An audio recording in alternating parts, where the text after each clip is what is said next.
জি বাংলার যে সমস্ত ধারাবাহিকগুলি বর্তমানে স্লট লিড করতে সক্ষম হয়েছে তার মধ্যে অন্যতম হলো অর্গানিক স্টুডিওর মিঠিঝোড়া।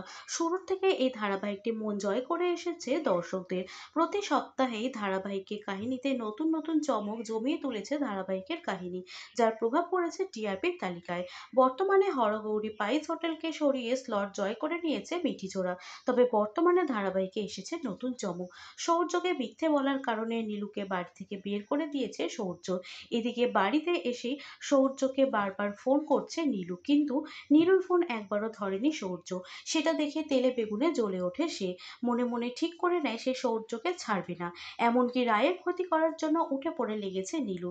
যেভাবেই হোক রায়কে সুখী হতে দেওয়া যাবে না, এরকম পরিকল্পনা করছে সে। ইতিমধ্যে ধারাবাহিকে দেখা যাচ্ছে সার্থকের বাবার সঙ্গে রাস্তায় দেখা হয়েছে স্রোতের।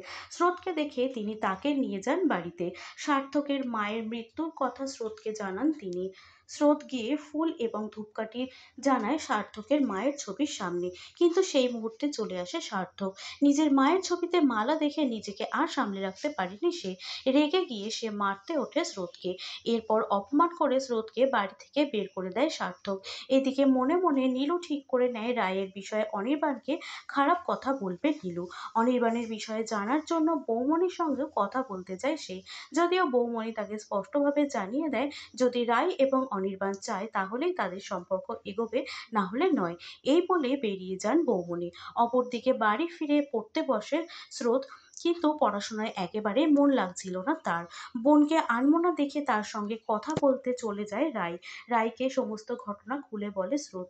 রায় জানায় সব ঠিক হয়ে যাবে, কিন্তু তার আগে ভালো করে পড়াশোনা করে স্রোতকে ভালো নম্বর পেয়ে পাশ করতে হবে। এই বলে রান্নাঘরে চলে যায় রায়। এদিকে রায়কে ঘরে দেখতে না পেয়ে রায়ের ফোন থেকে অনির্বাণের নম্বরে ফোন করে নীলু, কিন্তু রায়ের ফোন হাতে নীলুকে দেখে ফেলে স্রোত। যদিও তখন সে কিছুই বলেনি নীলুকে। এরপর অনির্বাণকে ফোন করে রায়ের বিষয়ে নানান খারাপ কথা জানায় নীলু। যদিও অনির্বাণ জানিয়ে দেয় সে রায়কে বিশ্বাস করে। নীলু কি বাধা সৃষ্টি করতে পারবে রায় আর অনির্বাণের ভালোবাসায়? এর উত্তর আপনারা পাবেন মিঠি ছোড়ার আগামী পর্বে।